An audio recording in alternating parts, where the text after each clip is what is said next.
Don't you walk on me.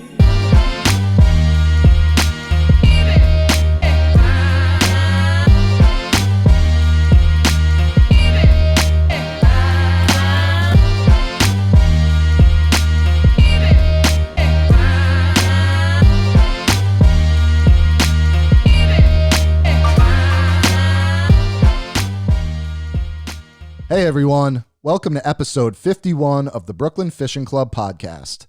I'm your host, Victor Lucia, founder and president of the BFC. Before we dive into this episode, I'd like to let you know about an exciting update from the club that we've got going on right now. We've added a 3-month membership for the fall that's perfect for beginners or anyone who's thinking about joining the club but isn't sure if they're ready to commit to a full year. You sign up for a one-time fee of $50 and you'll receive a Biggie hoodie, a sticker pack, a 60-inch BFC logo measuring tape. That'll all be shipped for free, access to all of our trips from October until the end of the year, coaching for beginners, and more. So visit brooklynfishingclub.com/shop for more details. If you have any questions, email info@brooklynfishingclub.com. To stay up to date with events from Brooklyn Fishing Club and other announcements, you can sign up for our newsletter by visiting brooklynfishingclub.com. Are there any spots that you used to fish pre-social media that are no longer there or just not the same because of social media? Yeah, there's spots that, like, a lot of it comes and goes, social media, like COVID definitely locked down a lot of spots. I've always biked into a lot of spots, but it seems more so parking. And then social media, yeah, I mean, I can still look at a photo on social media and zoom into the background, and even if it's just bubbleweed and rocks, I have gives you a pretty good indication where it is. But then I think social media, links up guys, and then that creates more people at said spots. So sometimes if I go with the mentality that there's going to be a lot of folks there, so it doesn't bother me as much, or I know that it's, somewhat blown out, so I don't go. But on the Right. the silver lining is I found new spots, and you just work a new area that you never thought. It'd be the same as a storm, it ruins something, or shifts something, but it creates something else. So it does the same with that. It just actually keeps you learning, if anything. How much time during the season do you spend looking for new spots versus just focusing on fishing? It depends on how bad I'm doing, really. If I'm doing well, I'll beat a dead horse. But sometimes I don't. Sometimes if I'm doing really well, I just get bored. If it's one type of fishing one way, I'll just get just won't really tickle my fancy. So I'll go poke around, and sometimes that poking around ends up leading to something good. It's always better to learn when there's fish around. It's I feel like right. it's like a lure. Like, a guy doesn't want to throw a tin, but he only takes it out as a last resort when there's no fish around. It's best to start to gain some confidence when there's fish around. So I try to do that with spots too. If it's kind of popping off and I'm 3 nights into it and doing well, I'll try to, I don't know, go look at something else that I've stared at Navionics for hours, and just because I know fish are in the general area, and see if they favor that spot. But if I'm doing well, sometimes I just don't move, and then Right. other times during slumps, I try to cover a ton of ground, and I try to use that as an opportunity to figure out, or I'll revisit spots too. A spot that I really quite feel like I put the pieces together, so I'll go back and I'll grind it out there, and it's a little easier knowing that where you think there's fish, there isn't fish. Right. In terms of your intel circle, how many different guys are you sharing information with, or for the most part, are you kind of like a lone wolf? Man, closer to a lone wolf. Sometimes I wish I had a bigger circle. It's wild because sometimes like a bite will happen, and then before it even happens, or like one day of it, and it's like the spot's like crowded out. I'm always like, who do these people know? So it's always surprising, and I feel like I know a lot of people. I just don't sync up with a lot of people. I always go to that, if someone throws me a bone and puts me on a bite, then I feel obligated to do the same for them, when I find fish. And I hate feeling like I owe someone. I hate feeling like I, lied to someone or dodged someone. So I usually don't. And then it's a little bit of pride too, like you invite me to if I'm Definitely. in a slump and you invite me to a good bite, like I want to go, and then it's just not the same as finding it myself. Right. So just between, I probably fish half as much with good intel and do twice as better. But on the other hand, I kind of I embrace the grind, so I like it. But don't get me wrong, there's times when it's slow. I'm like, man, you wish you synced up more. But I also I don't mind if I just have like a good slump or a blowout for a couple or even a full set of tide. So I'm not too worried about it. But it's always pretty interesting how quick people sync up and get onto stuff. Yeah. Through network, and it's not. I don't frown upon it. I don't think it's bad. It's, if anything, it's productive. Yeah. But I don't know. I've read it before, and rather catch two 25-pound fish on my own, doing my own thing, than being invited or just throwing a bone to all out like big fish massacre. Yeah, I totally get it. Have there ever been any times throughout your fishing career where, and I'm sure if it happened once, that was it, but have there ever been any times where you shared intel with someone you thought you could trust and they burned you and they burned the Oh spot? yeah, definitely. There's times that I used to get up in arms about that stuff, call them out, all that, and then usually it's a waste of energy. I told someone Totally. not that long ago. Usually those people, like, they chase fishermen, they don't really chase fish. So, and then even good fishermen aren't always on fish. So I always feel like those people like come and go. A couple of years later, like they took on a new hobby because the actual fish were never really their hobby. It was just catching them. So as Oh soon as man, they're not catching them, that is they kind of so move on. true. That is But so yeah, true. yeah. That's So you why kind of mature. You mature a little bit. It's I'm like two saying years to later, you. they're into, cars or they're doing something else. Dude, So, I can't but tell you how many times I have seen guys over the past 10 years of me, starting and building Brooklyn Fishing Club to where it is. I mean, it's been like playing whack-a-mole with the amount of copycats and posers and yeah, all that, but it's gotten to the point where it's just like, you know what? Like, go ahead and try it because like you'll see how hard it is. And just like you said, 2-3 years max, they're like, wow, it is yeah. really tough to make a living It's in the fishing industry. And it's actually yeah, like not even that fun when you're trying to do that. Like when you're trying yeah, to, make a living and fish or do some fishing thing in the fishing industry in some capacity to earn a living and you're having fun doing it, it's also now work. So it's not going to be as fun, yeah, unfortunately. yeah, And yeah. And they don't get obviously, that when they start diving in to do it. They're like, oh, yeah, this looks so easy. Like, look at this guy. Like, he's doing, like, they have no idea what goes into it. And it's the same thing with fishing. It's the same thing with anything. People have no idea what goes into it. They just see the finished product.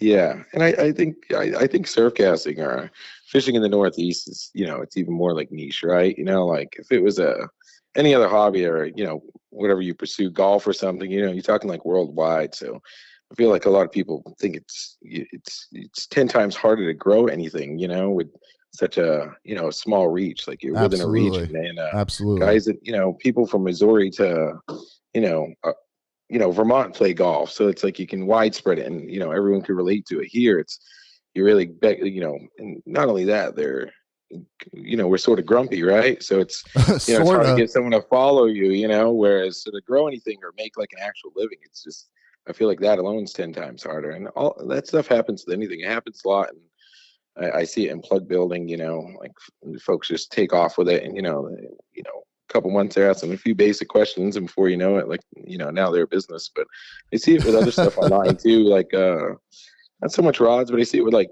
guys who make soft plastics, or guys who make bucktails, and it's already a competitive space, so they get all up in arms. But it's just the nature of it. And I sometimes I'm like, man, the fish community is the best, and sometimes the worst. But Yeah. imagine it happens across any sort of hobby, sport, Honestly, whatever you dude, would like I to don't call it. think I don't think it's the same as it is in the Northeast because I have fished with guys from all over the world and I try to explain to them the culture of, what some of the things we just talked about and they're just like, "What?" Like and especially with the New York City fishing aspect of it and on my end, it's like New York City fishing, there's a lot of different crews and everybody wants to be the best. It's like how if you live in New York, like you want to be the most successful, like it's just part Yeah, of the city. So There's constantly beefs happening. There's constantly like, it's just part of what it is, because it is a very niche community. Like, it's just New Yeah. York City fishing, and that's exactly what it is when you think about New York City fishing. Like, there's going to be a lot And of you don't tough think it's the guys. same as like San Diego No or San way, Francisco no Bay way. fishing? No, no. No, Yeah. I don't. I think they have their own set of problems for them, Yeah, but yeah, yeah. I think ours are a little bit more different in the way that, like, people will not, like, it's more of a crabs in a barrel type thing, where if people all of a sudden see that you might potentially have a shot at going pro, let's just say, at fishing in some capacity, they're like, oh hell no, because that's what I want to do, and Yeah. as opposed to them thinking about, well, what can I do to, like, learn from this guy, or what can I take away from, his success to try to mimic it and maybe do my own thing. Instead of that, the majority of people will just hate on you, and Yeah, yeah, you yeah. have to take it all with a grain of salt, because it's Yeah. just New York seems different in the way that like I always felt like it's I feel like every state varies, right? And it's just such a close region, but like I always felt like Long Island and New York in general had like more fishing clubs than any other like state, especially, yeah, I'm looking at it from a surfcasting perspective, but yeah, there's definitely like there's more surf clubs there, and everything is like club oriented, Whereas here, you kind of I don't want to say it's based on age group. I think it's not like experience, but like kind of time around. Guys that have been around for yeah, 20 years, hang around with the guys who've been around for 20 years. Guys who've been around for 10, hang around with the guys who've been 10.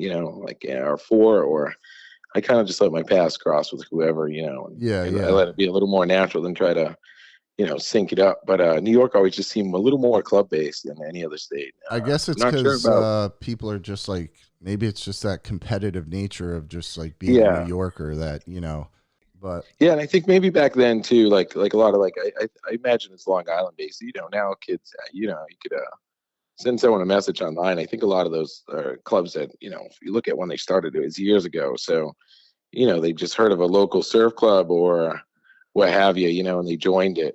As opposed to nowadays, you can sync up online and stuff.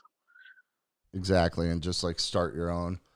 But that's Yeah. another thing. It's not easy to start it, and a club is really a community, and it's really tough to keep a community alive. I mean, people come and go.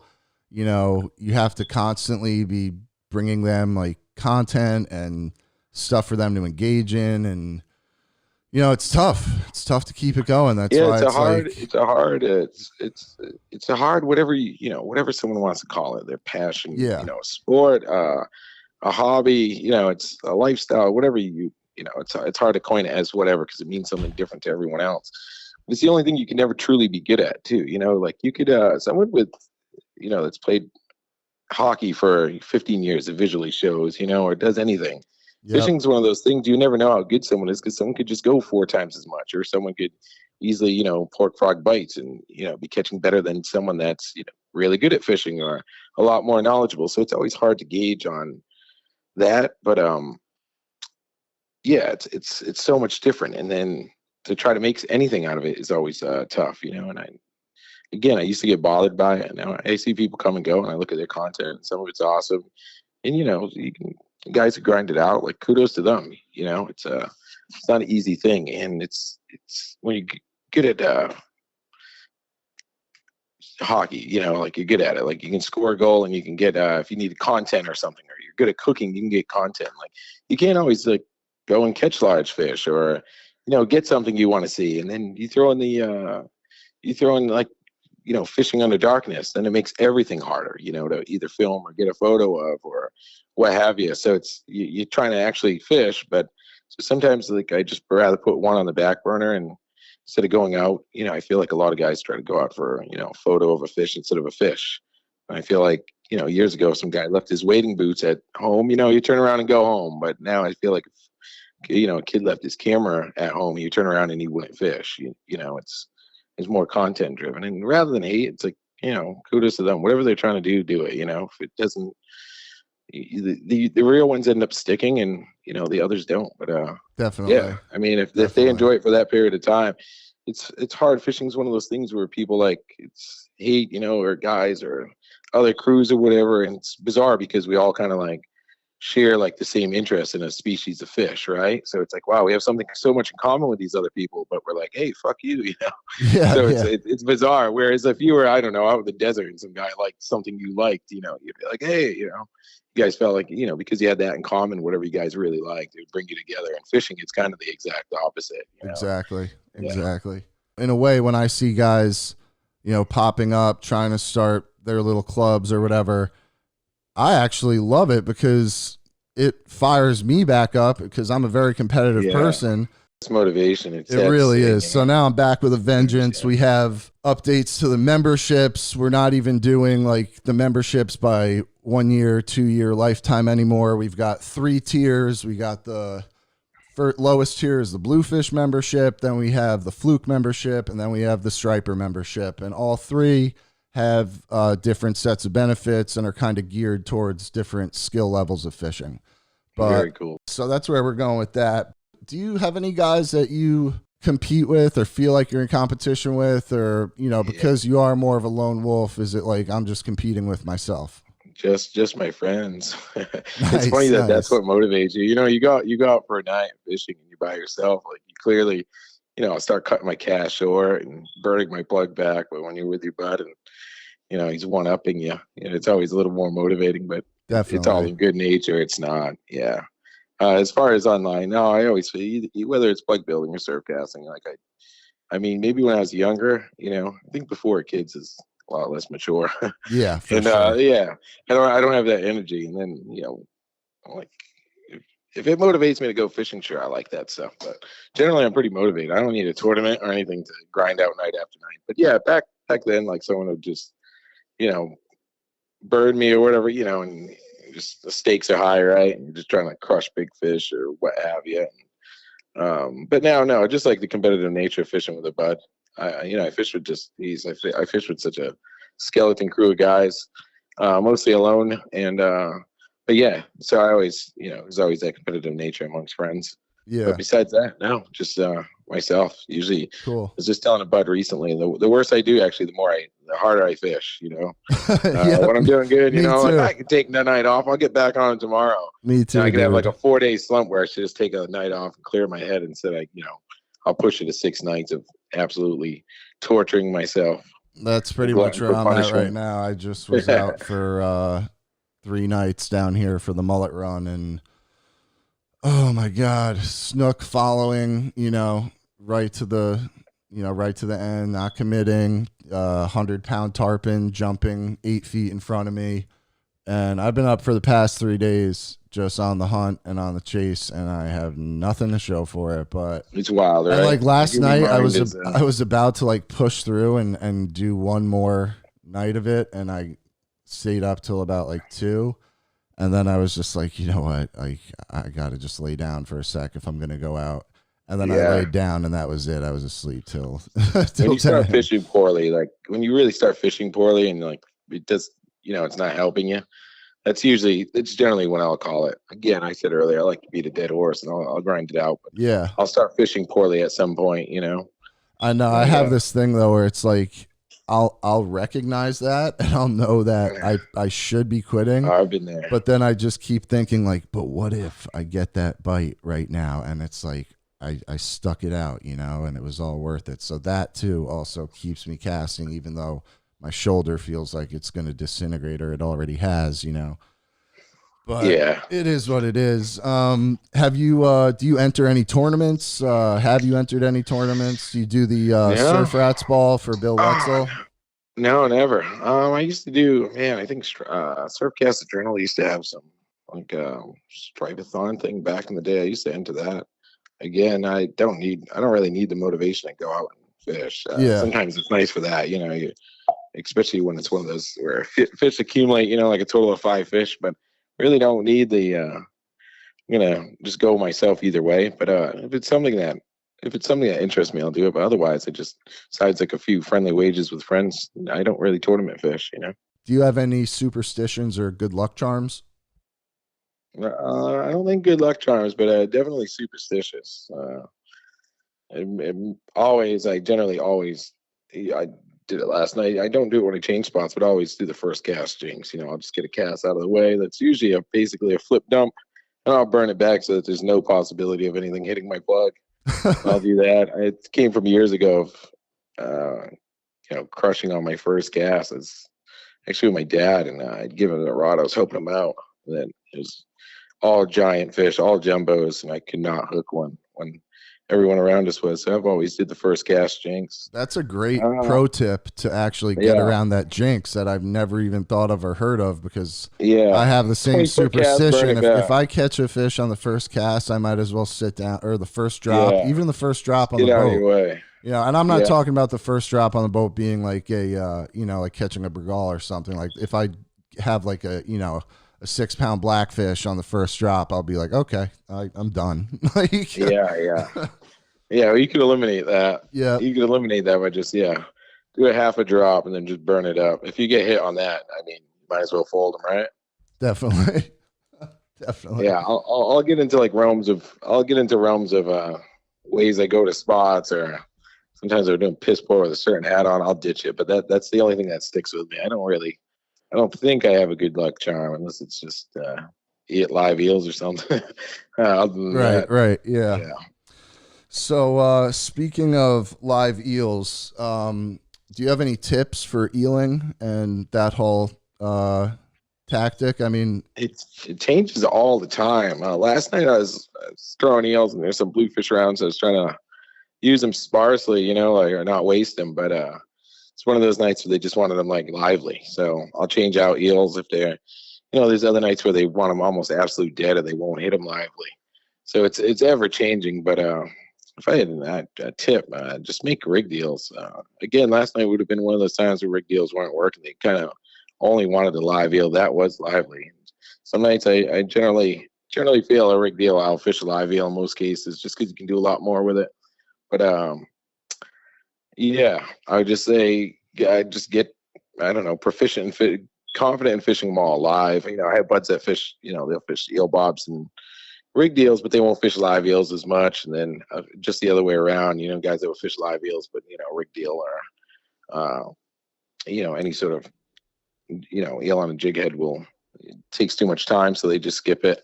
I think just getting proficient in each and every one of them, Yeah. So the eels on the jig heads, those are bridled on there with zip ties. I just use rig and floss. I use Dacron, 50-pound Dacron on rig deals. And then I use a rig and floss, 50-pound, it's made for offshore fishing, ballyhoo and stuff. And I just use that across the board. So I'll zip tie soft plastics, but generally I'll rig and floss. I'll use rig and floss on any sort of eel, any sort of rig deal, whether it's on a jig head or a rig deal. Just because I'm used to doing a lock nut and tying down and cinching down with it. I'm pretty comfortable with it.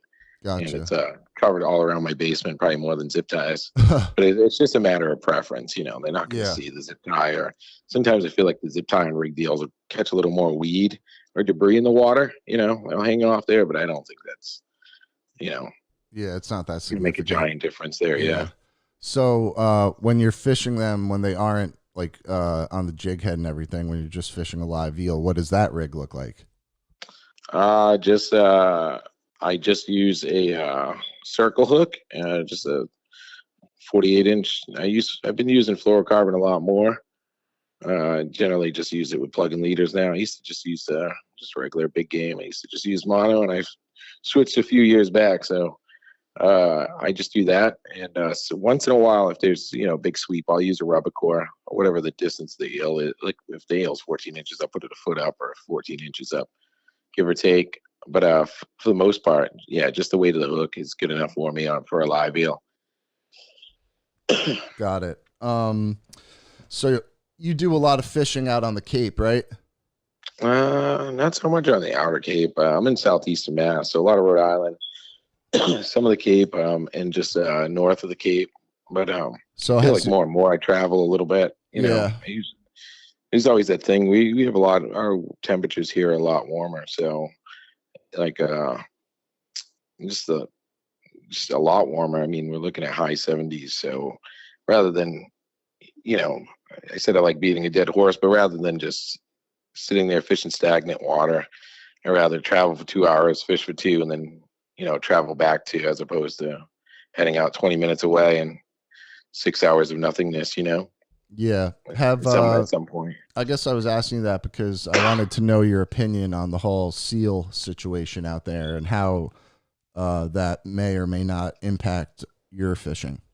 It's brutal. It's been brutal for a long time. I saw one just come up the night before last, and I talked to a couple buds earlier, and they're telling me about some ungodly sounds some seals were making out in front of them last night. It's been bad for a long time. They demolish everything in their track. I'm not sure if there's any statistics to it proven, but I think they can eat like several hundred pounds of fish a day, like 200 or 300 pounds of fish. But more so, it just they wreak havoc. Like, we've had a lot of brown sharks around more this year than last, and then more last year than the year prior to that.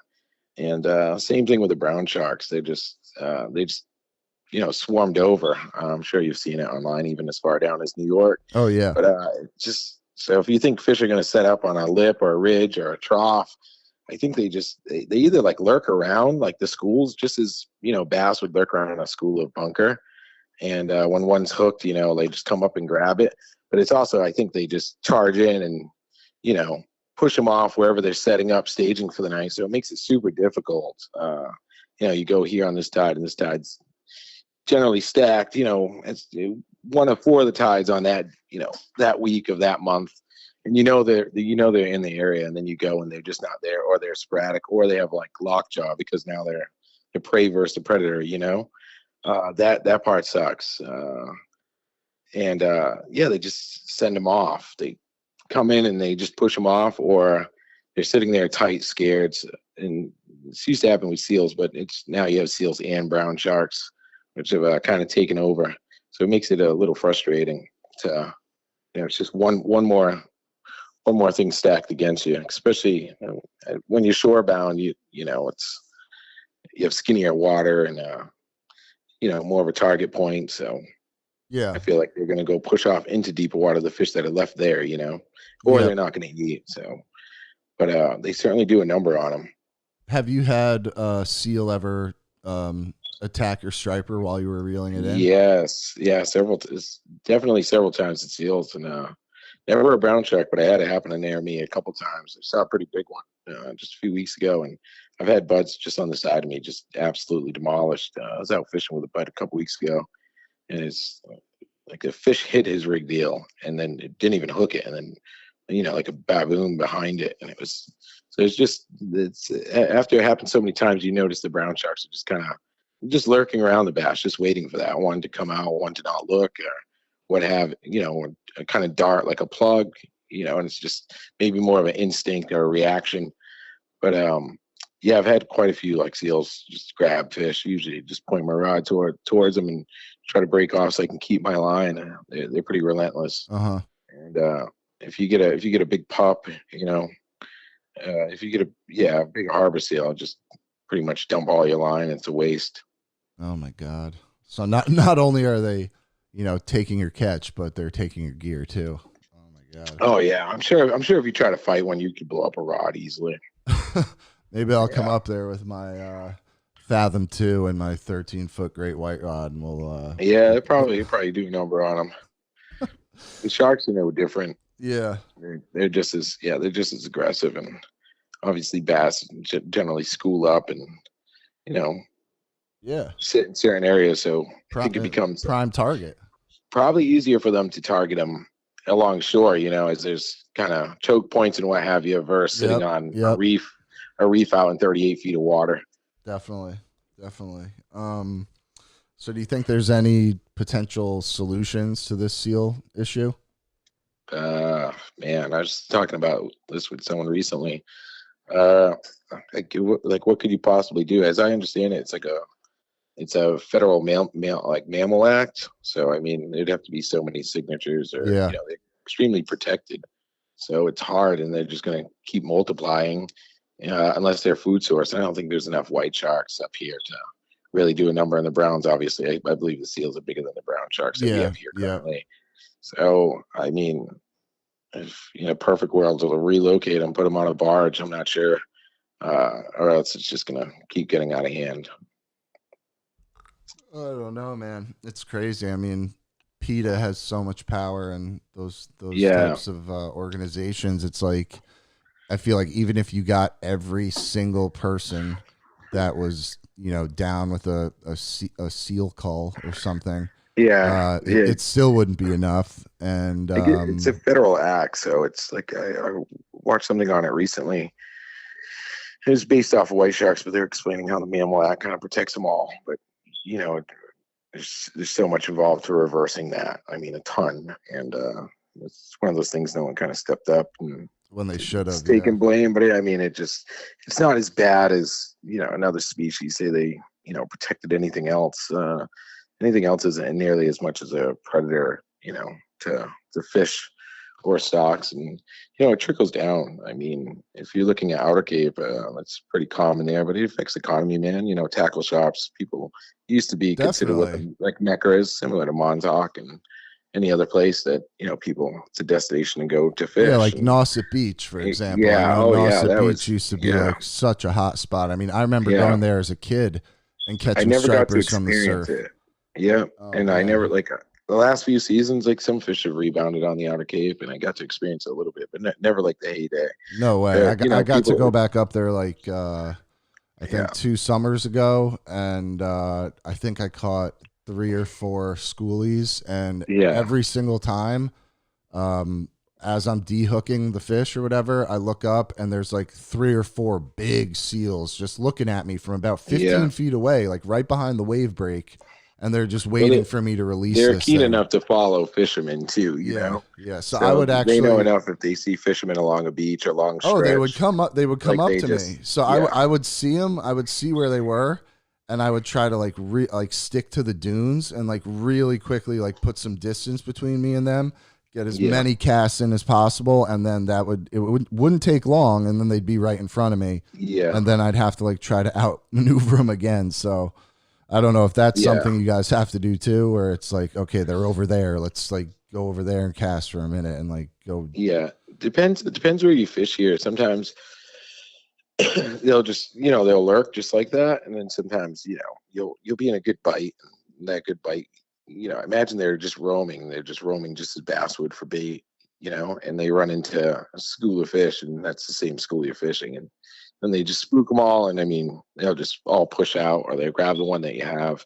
But other places like that, they're just resident, like they're there. I mean, you can go 4 days in a Right. row, and they're gonna find you. And, I mean, if you had a white spot on its head, you're gonna notice it's the same one coming back. Here they kind of push along. It gives you a little bit of fishing time, but I mean, as soon as they push through, you might as well move. You know, Yeah. even if it moves on, it'll take a while for anything else to set up. It's it's a little bit of a hiccup in the food chain there. There's so Definitely. many of them. There's Definitely. hundreds of thousands, I believe, out there, Yeah, definitely. and yeah, Um, it definitely hinders the Monomoy boat Island, fishery. they all I went to Monomoy Island as a kid, and it was like such an unforgettable trip, and Yeah, I wasn't fishing or anything. It was like a day trip with my family or whatever. Such a beautiful island, but there were yeah, really not that many seals there. It wasn't that bad. yeah. And then when I went back for that trip that I just mentioned, it's just like covered. And I don't know. I did want to say though that I did kind of feel a little bit of a sense of accomplishment, even just catching a few schoolies off of Nauset Yeah, Beach, because there were just so many seals everywhere, and I was just like, okay, maybe this. At least I got one, Like yeah, I don't yeah. care if it was like 21 inches. Like, And it's a cool experience out there, yeah, definitely. It's beautiful. I It's didn't get to beautiful. live in the heyday. Yeah, walking the beaches at nights, it's unlike anything else. Oh, it And really the is. heyday of that happened before I was even born. But I've heard and read, enough stories on it, and I would love to experience it. I did get to go out quite a few times a couple years ago, and yeah, much different caliber of fish and way smaller, but it was still cool to experience. But I'm not sure if that will ever return like it was. And Right. I mean, again, the odds are definitely stacked against that, considering it's just a gauntlet. And they're Yep. not going to want to go there. There's like you can jump on the internet and look at aerial like footage from an airplane of Monomoy, and it almost looks as if the sand is black. Yep. Exactly. Exactly. It's crazy. It's absolutely crazy, but I don't know. I don't know. It's like those, federally protected animals. Like, look what they're doing with the right whale right now. Yeah, yeah, They're trying to, shut down so much stuff. They're trying to shut down the lobster industry in Maine. They're trying to use it to, constrict these speed zones for boats that would totally impact charters. Like, how is a tuna yeah. guy supposed to drive 10 knots from 0 to 100 miles? How is he Yeah, supposed to make a living anymore? You have just his ended his trips would have to be business. 30 hours. Yeah. People would be fishing one. Yeah, exactly. So it's But the seals and just even the whales, there's like no solution in sight. It's sometimes a little unfortunate that some of the people that make decisions aren't really the ones out there, And yeah, or they're just in somebody's pocket, like, and they're just like, yeah, well, I very got a true. giant donation from PETA for my campaign, so you know what? Like, I'm gonna vote no against reducing the seal population. So yeah, the odds, fixing that issue, the odds are stacked against that. So who knows? Maybe I don't know. Maybe one day when there's just like literally a billion seals covering the Cape, and Yeah, people can't even go to the beach anymore. Maybe they'll be like, "Oh, maybe we should do something," but who knows? yeah. Oh At man, least get some sort of plan in effect or yeah, ideas out there would be cool. yeah. So what's your PB from the beach? I'm not sure. I haven't carried a scale in years. I never see I have a 50-pound fish, but Nice, definitely large. nice. Do you keep a logbook? No. I have tons of old logs, like all stuff before like 2012. I used to keep them all the time, pretty detailed, and then I just stopped. I think I remember. I think I can probably summarize this day 4 years ago pretty easily. If you needed me to, I'd probably remember good bites better than my birthday. Oh, you forgot your birthday, didn't you, Frank? So you do a lot of fishing in a wetsuit, right? What goes into that? Is that called skishing? Is that called wetsuiting? Is it the same thing? You'd just be wetsuiting. I basically do whatever I think is going to put me in the best situation to catch fish. Whether it's if I'm in tight, I mean, I'll stay in a parking lot if I have to. But generally, where I fished and how fish were set up at the time, it just required swimming out to, further rocks to kind of get into, say, a rip or just the way the current was working and what have you. And then other spots, I don't go past my boots. Uh, and I'll wear waders or wetsuit depending on swell or it's sketchy or it's not. And then if I want to hit a spot that's near there that requires you to be out a little bit more, I'll throw on a wetsuit. I don't skishing is I believe is like swimming out and I mean you're in 20 feet of water. I'm not even sure how they know what they're above. Yeah. And I don't believe they're casting forward. I believe they're dropping down. And that was like a fad for a while and it's sort of gone. Tips for wetsuiting. I mean, yeah, it's a whole other can of worms because now you're shore bound, but you're not shore bound, right? So now you can access a little bit more, you can get out a little bit more, and yeah, finding open water. But if I had a tip, just because you have a wetsuit doesn't mean you swim out to a rock that's in 7 feet of water just to be thrown into 13 feet of water because that 13 feet of water could be a lot more you know vacant than the 2 feet of water that you swam out past. So Hmm. if it doesn't always mean go out, fish, you could be swimming past the fish, but there are times where fish stage up out in deeper water and it doesn't matter what you're going to do in tight or how far your cast is, you're not going to hit them. And your angle or your swing's not going to be right. And that's where the wetsuit would give you a giant advantage. And it obviously opens up a bunch of doors, a tip or a caution, just current.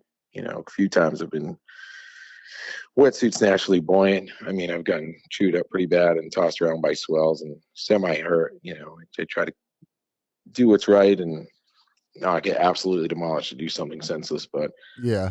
yeah, current's one that sneak up on you. You swim out and then everything's fine, and then before you know it, you're 30 yards to your west. And, Exactly. it's wetsuit. You're gonna float, no doubt, but fatigue is real. You start getting tired. There's not Yeah. much you're gonna do. Yeah. It'd be no different than a beachgoer, swimming in a rip current. you can Yeah, swim there, except like you're you do holding whatever you all this want. gear, you know. Yeah, and you could ditch it, and then you're still just a little. I don't fish with a phone really. I don't wetsuit with a phone, and I mean, what's going to happen to you? Where are you going to go? You're Yeah. essentially a little ball in the ocean, and the swell or what have you. You get hurt many ways, but people always assume just because they're buoyant that they're safe on a wetsuit. A good sweep or getting smashed around and dragged out. I always try to, before I go out anytime, I'll generally stand behind wherever I'm planning on going out to and just watch. I'll watch a few sets of waves and then I'll try to feel it out. If you want to swim out, sure. Kind of have a little game plan with a rock, maybe. And you see further away in case stuff goes south. You can get to that rock. I always try to. I would never be. I would never not dump my gear if I really had to. You're in a Yeah, bad yeah. position. But yeah, I You, always feel like there's a misconception. People just throw on a wetsuit and feel like now their waders can't. They can't get swamped, so they feel invincible. It's certainly right, not the right. case. What millimeter wetsuit are you working with? I bounce around. I'll go 3 to a 5 to a 7 if I'm feeling cold. I'll wear a vest that's another 4 mil. Obviously, as you go up, you're a little bit more buoyant. Just depends on the time of season or where you're fishing to. You start going out to, you know, you start going out to north of the Cape and bigger tides, and it's just deeper, colder water. Same thing out with the Elizabeth Islands. You just get colder, so I'll generally ramp it up. This time of year is a little strange because the water is actually warmer than the air. So at night, you're in the water, now you're wet, and you get up, and then you're cold or breeze, a little 8 knots of northeast wind will start to cut through your wetsuit. So I almost get back in the water to warm up, as opposed to the summer where sometimes I just get in the water and pull my neck gasket down and let cold water in. But I'll vary, 5 millimeters, like right down the middle, I think. Yep. But I'll jump around from a 3 to a 7, and then I'll just wear appropriate layers. A vest. A vest is anything that was going to warm your core. Surf top, definitely. Just it can cut the wind. It's going to help you out. Yeah. Do you shit. So when you're scouting out these rocks that you're going to be swimming out to, are you going to see them during the day at low tide? I mean, how are you doing that scouting? Generally, I feel like now most places I fish, I'm pretty sure I know every single rock. Every single rock, the bad, the good, the ugly, the not fishy ones, the fishy ones. But yeah, it always ends up fishing somewhere where I'm comfortable and seeing something off in the distance, watching it as I'm casting or fishing. Then you push out to it. I mean, I've snorkeled some spots I fished to before just to see what was out in front of me. But yeah, if anyone's gonna dip into that and like right off the bat, obviously best bet would be to go in the morning and maybe a minus tide and then fish it halfway up. Just I guess always just have some sort of plan. I can't. I'm guilty of not having a plan, but I try to use your wits about you. Or Yeah, yeah. if you're out there and you're banging fish or swells starting to build or current starting to rip, and then before you know it, your belly button deep, but you get 12 feet of water, and you can feel your plug in swept really fast. Just consider it, I guess. Go with your gut. Yeah, Whatever. Everyone's like capabilities are different from another person, so I mean, know yours. I know definitely. as I get older, I'm going to give up sooner. So if I get taken away, I'm Oh, going to for sure. I mean, just go on my back and yep. hope someone finds me.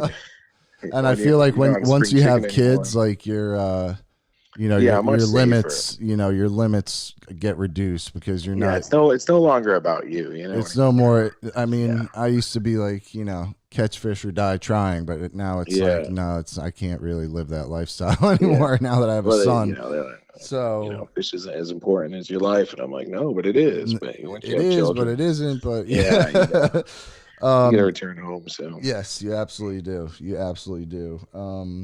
So have you ever had any memorable, sketchy situations out on the rocks?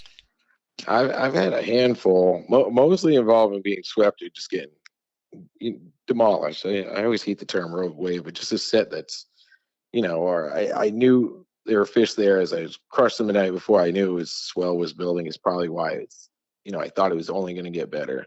You get out and you take a few swells that are knocking you around or maybe even off, and just have a jumbo swell come through and just pummel me like underwater into the rocks.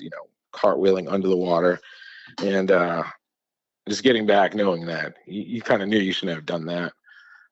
Stuff like that. I've had boats, I believe, that were like on autopilot, like fishing vessels, like large fishing vessels, like scallopers. Just imagine whoever was at the helm or on watch just fell asleep and like just coming at you, full deck lights on. And luckily, I believe that time they ran aground before they got to me.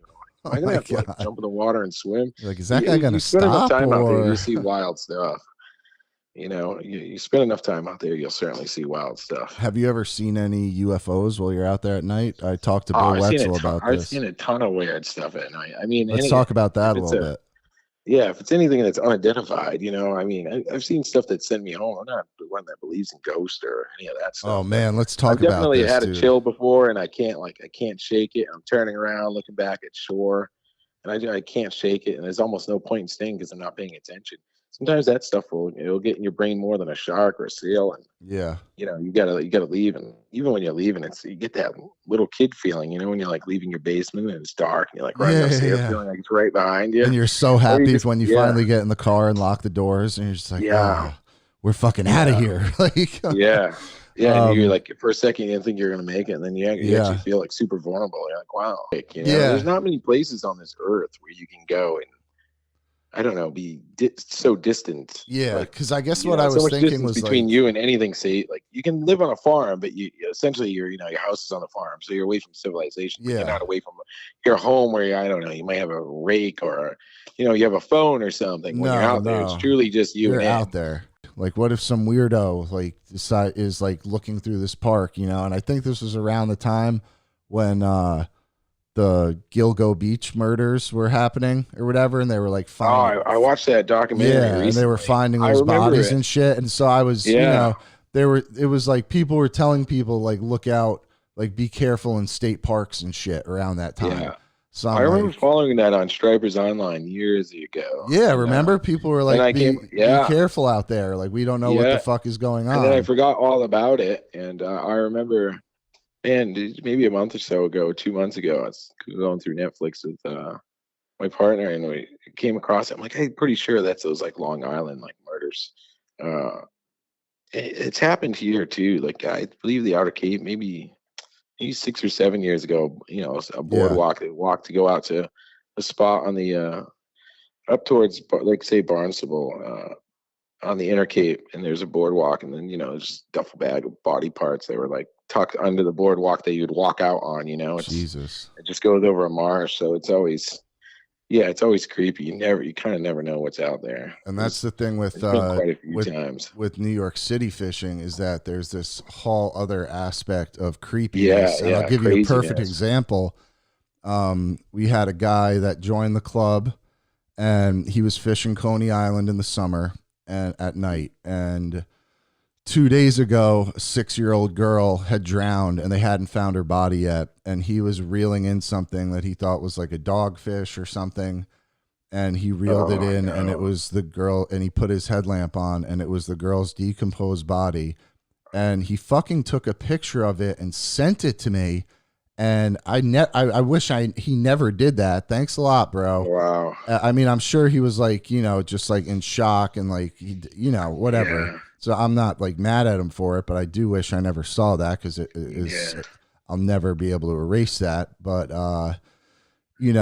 he was like, that was it. He's done fishing like that. He's quit the hobby after that. Like it's over. Yeah. I don't know how you can imagine. It's like, it gets even weirder in the city, especially when you're fishing some of these, like we have, like we talked about it on the episode about snakeheads. The only place you can fish for snakeheads in the city is an area that's just like, it's sketchy, man. You don't go in there without somebody else.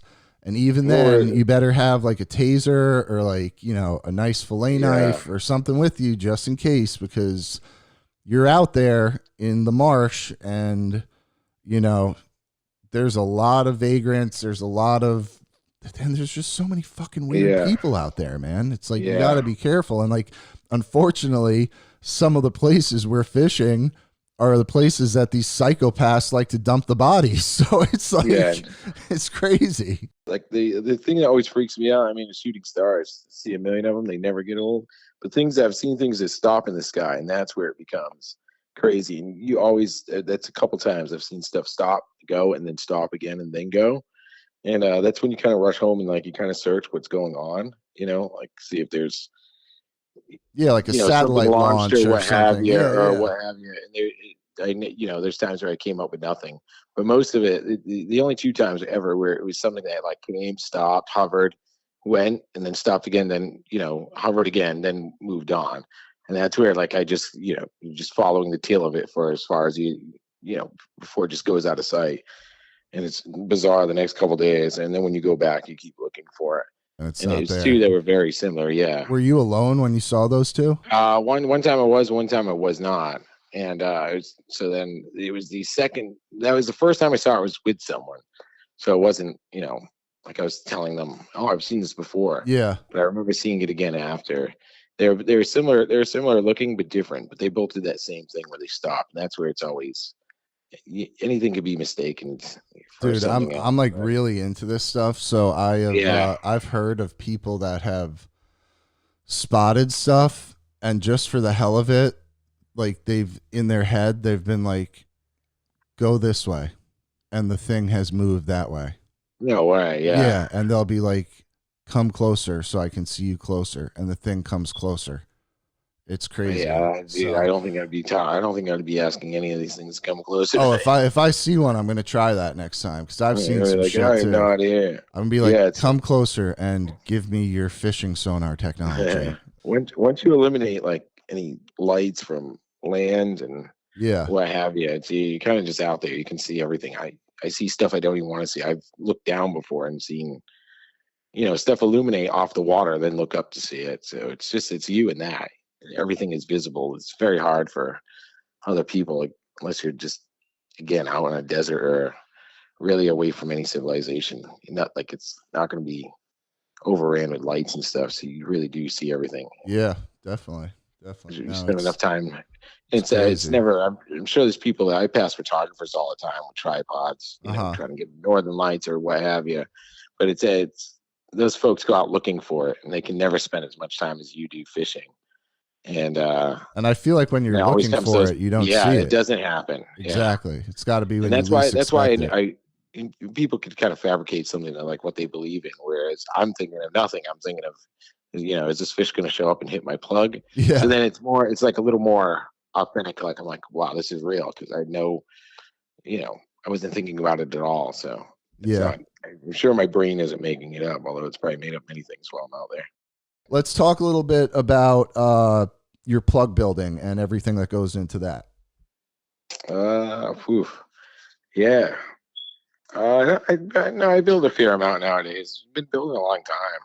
Used to build a ton of plugs, and then, a lot of guys who get into plug building, they turn and they turn and they turn and they make 1,000 plugs, whereas nowadays I just make less. But wherever I feel comfortable making, I'll make. As soon as I start to lose interest, or I'm not giving every plug total attention, or I feel overwhelmed, I usually nab it in the butt right there, so I can be just happy with a couple hundred or what have you. But I used to crank on plugs. It was just designs and stuff like that kept me intrigued, and then just where you fish. There's definitely something that ties it all together when you could build a plug for a particular spot. There's definitely a lot of plugs out there, and I'm sure you can find a plug for any spot you fish. But it's always nice when you can fine tune it, and then you learn more on the back end of understanding what makes it work and what makes it tick, and that increases your confidence and goes on and on. And then it's a good segue from after burnt out from a season of fishing to jump into plug building and turn, and it's one unit, it's one entity of fishing, and there's actually out there surf casting, and then there's on the back end the tools that you use. I build all my own rods as well, but plugs they're just a little more in tune, and it's fun to. They'll never leave you. If you're fishing a spot, even if you stop plug building for a decade, and you're fishing a spot and you have a needlefish or a metal lip weighed one way and it's kicking out, you know, in the back of your brain, you're gonna think about going back to the drawing board and what you could or what you can change or what you should, and it just makes the experience that much cooler. You can bring it all together. Yeah, no, it sounds like one of those things where if I could, create a clone, that could be another thing, another hobby that I could get into. Yeah, yeah. But It's time consuming, man. And definitely. yeah, I bet it is.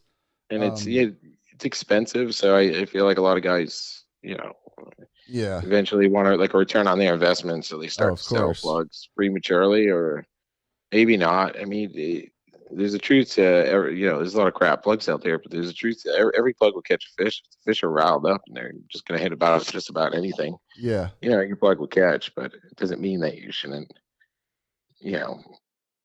aim for perfection when building it. Right. Where can our listeners find your plugs? I don't sell online. I'll do a couple shows a year. Probably again this year. I'll do the Saltwater's Edge plug show. It comes in, I believe, April or May. You gonna do Striper Day? I do not do Striper Day now. It's just not enough time for me to build from the time I hang it up fishing. Yeah, it's a far trip for you too, right? Yeah. If they look at any spring shows, anything more towards spring, or at least after February, any shows or anything around then, is probably the best bet. Again, I build a limited run. Gotcha. No, that's cool though. We try to do the same thing with our clothing for the club. I try to do everything limited edition, and we've done, probably 20 designs over the past 10 years. And for this 10-year anniversary, I'm actually bringing back every single design we've ever done, and we're putting them on SPF for performance shirts for the first time nice. ever. Dude, those things grow on me, man. I like the old school t-shirt, but I wear a lot of Sims like solar vent shirts and the bug stoppers, and I can't take them off.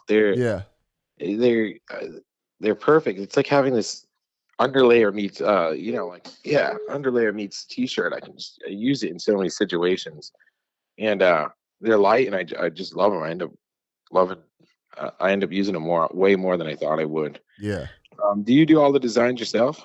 So the way the designs work is I mainly work with this awesome fish illustrator, Peter Perch. Everybody check him out at Peter Perch. And then I'll look him up. I like this stuff. Ever since I saw your stuff years back, I liked it. Oh, thanks, man. So what we do is, he lives in Spain, so we'll have Zoom calls and brainstorm on stuff, and then he'll send me a draft, and then I'll give him feedback, and we'll iron it out. And then the other design that we have that is one of the most I would say, and I'm not saying this to sound cocky or anything, but I would say our Biggie Striper shirt is one of the most popular fishing shirts. That's the first one I've ever seen. I'm going to send you one. It's one of the most popular fishing shirts, not only in the Northeast, but in the country. And it would be in the world if I had the capability to ship worldwide yet, but I will soon. But, we ship that shirt. That shirt has been shipped to all 50 states, I love Alaska, it. Yeah, that's awesome. Everything. So that one, I came up with that design, but I had this guy called Slacker Tide, who's another amazing fish I think I've seen his stuff. What was you got a called Peter what? Peter Perch. Cool. Like the fish. Yeah. No, he's great. Yeah. And he's a great friend of mine. I like his style. Yeah, he used to live in Amsterdam. I visited him in Amsterdam. I caught my first walleye, or they call him Xander. I caught a Xander in Amsterdam with him. I caught a Bronzino, or a Labrax, a sea bass, whatever they call him over there. I got a 32-inch Bronzino from shore, and that is one of my most catches that I'm most proud of, because very cool. I was, talk about an away game. We were fishing a wind farm in the North Sea, and I'd never fished for these things before, but I know I knew they were similar to stripers, and I was just coming off my first trip with Crazy Alberto Nee, and for those 3 days I'd just been picking his brain, like trying to learn as much as I could. And So I was fishing, Peter got one, and I was kind of starting to get in my own head. So I just sat down for a second and I just was like, what would Alberto do? And I just sat down That's and neat. I just started reading the water. And I spent about 10 minutes looking at what the water was doing. I was like, okay, I'm going to cast this swim bait up into the water. I'm going to let it sweep. And I know it's rocky, but I'm going to work it the way it's supposed to. I'm going to, bounce it off the bottom and retrieve it the way it's supposed to be retrieved, slowly off the bottom. If I fucking snag, whatever, I'm going to swing for the fences, like if I feel like it's a fish, and if I lose the lure, I'll put another one on, whatever. So one cast, I let it sweep. I get a feel for the bottom, I didn't get snagged. Okay, 2 casts, I do it again, get a little bit of a better feel. 3rd cast, I got absolutely whacked, bro. And I caught this thing on a 2-piece ugly stick, like a largemouth bass rod, pretty much. And it was like my Prospect Park fishing setup. What was the total length? You said 24 or 34 inches? 32 inches. 32. What Yeah. what is it? What would it equate to pounds for that species? It was probably, I don't know. It was probably between like 8 and 12 pounds. Yeah, that makes sense. Yeah. Cool. Is that on the large side? Yeah, I'll send you. Yeah, Peter was like, Yeah. dude, holy shit. I can't believe this is your first one. Like, we were freaking out. But they have such messed up fishing laws there that they, I had to release it. And Bronzino in a restaurant in New York City, I mean, a small fillet of Bronzino goes for $50. Like, these fish are delicious, but there are rules over there because of the fishing lobbies. The surf guys are not even allowed to take one, but the commercial guys out on the horizon in the trawlers are literally taking all of them, like the small ones up to the big ones. And it's like, me and Peter, every time we catch up, we still talk about that fish and how we should have just fucking eaten it. Yeah. Like, because the rules are just so messed up. It's like, you know what? It's not even like, you guys are telling us we can't keep them to help protect the species. You're telling us we can't keep them so these guys can go kill them all, So I to this day, I wish I broke that law. What's your feeling on the slack tide? Are you really into fishing the slack? Is that something that you swear it's funny by? You mentioned Alberta. No, I think I sat down and put my hands in my jacket, my hand warmers last night on the slack tide. I mean, I've caught a few fish. A buddy of mine used to always say, slack tide, super cow. But I mean, considering the amount of slack tides I've fished, it's just usually my time to reset. I still try to fish 2 tides if I can. I still sometimes I'll leave, but I'll switch spots. But I never went big on a slack tide. I've had a pickup. I might have dropped a few good fish, but I mean, overall, as far as it being productive, but it might be in the sense that where I'm fishing was just meant for current, and that's it. So as soon as it slacks up, I feel like they could even look at stuff and not touch it. But I know Alberto Nee swears by slack tide, and Yeah. maybe the spots he fishes aren't good on either side of it, but it's usually a pass for me. So do as far you, as moon? Yes, I'm sorry. Yeah, as far as moon. I'm a new moon guy. I prefer any dark, but I'll always fish a full moon just because it's half the month, or it's going to be bright. You're still going to have 2 moons, so I'll still fish it. And primarily, it's never as good as new moon, but I'll fish it. But I've done well on it too. Not nearly as much as a new moon, and I feel like it does have a factor, but I'll fish it. On the other hand, slack tide, not so much. I mean, I'll fish through it just to keep myself awake, but I hear you. Usually, just to stay busy. Usually a good time for me to relocate or get my gear in order or what have you. But and then there's other guys who I don't know many guys who like a slack tide. It's the same thing with a full moon from surf, but there are particular guys that do like a full moon. They definitely, a bigger tide is certainly nice over a smaller tide, but if I could just have just fish new moons, I would. But I'm not gonna sit out a full moon just because it's a full moon. Right. A slack tide, on the other hand, I'll sit down, or I'll just use that time to like relocate or get somewhere else. I think it's gonna be better on the opposite tide. What are your top 3 plugs that you throw? I think it changes. I think it changes year to year, and it changes where I'm fishing or whatever bait's going on. I mean, last couple of years I've been using a lot of bottle plugs, but I mean, a darter. I always feel like the largest fish come on needlefish and darters. But then, like the most rewarding to catch on's a metal lip, you know. So if I'm yeah, successfully feeding them darters and needles, and it's at a distance, I can get a metal lip. There's just something about it, feels old school. I like the thumb, but I like everything to do with it. I like fooling the fish on them. And there's times where a metal lip will outfish stuff, but primarily I'll always kind of search with a dart or a needlefish.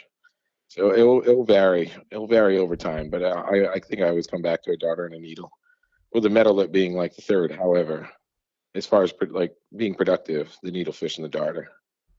Gotcha. As far as being rewarding, the metal lip. Yeah.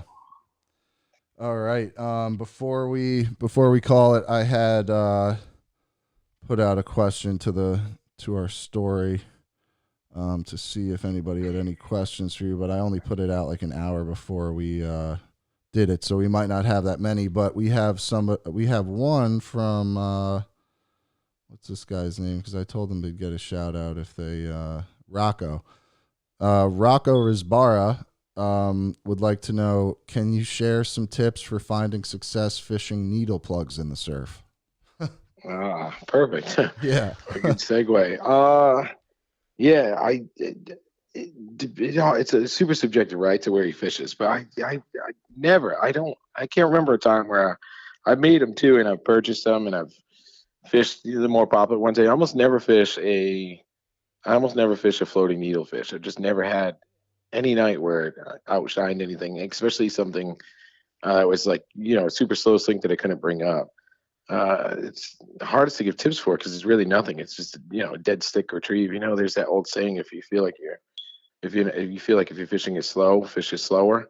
So there's always that. But I've had nights where I've kind of semi burned them and absolutely crushed. But I do like to stop a lot if that's a tip. So under a retrieve, if I feel like anything's like they more often than not, you have fish drilling in plugs that you never see and you never thought were there. So sometimes if I'm fishing skinnier water, 2-3 feet, I'll just dead stop my plug, and it's almost like traffic. They almost rear end it, so they end up bashing it. Uh-huh. And I've gotten so many fish doing that. Just speed it up and then just dead stop, and they just collide, and then the fish will end up hitting it. Yeah, and just keep it below the surface. So if I have a big sweep and I have like super slow swing needlefish on, it's essentially a floating needlefish. The end of your cast is definitely on the surface, and just like those weird, bites where they're super particular and they don't want to like crush topwater plugs. I feel like at night, like they don't want to break water. Same reason, like a true surface swimmer won't work. So just make sure if you're fishing a super slow sink needlefish and there's a big sweep, make sure you're not actually on the surface. I feel like it'd be like less productive. And in that case, just something heavier weighted. I feel like it's good to have several different weights.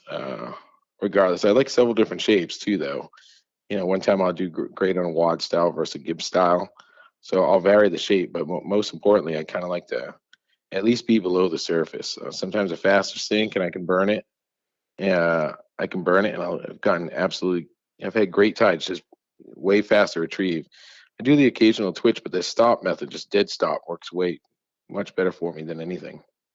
That aspect of the podcast where we have people give people the opportunity to ask questions to our guests. That is something that is going to be available moving forward in our different levels of membership that I mentioned before we started the show. So a few things we're going to be offering are, opportunities to have Q&A sessions with some of our podcast guests. And we've had some great guests in the past, and Frank, you just got added to a roster of some serious legends. I mean, I only really like to interview the best of the best. And I know, you might not have 1 million followers like some of these people, but I do know that you are a Sharpie and you're one of the best striped bass fishermen best surfcasters in the Northeast. You know, I don't want to sound like a stalker, but I like to watch talent in the community. I like to see what people are doing. And I knew back when that you were, you know, en route to becoming a Sharpie. And in my opinion, you are a Sharpie. So, you know, I really appreciate you coming on the show.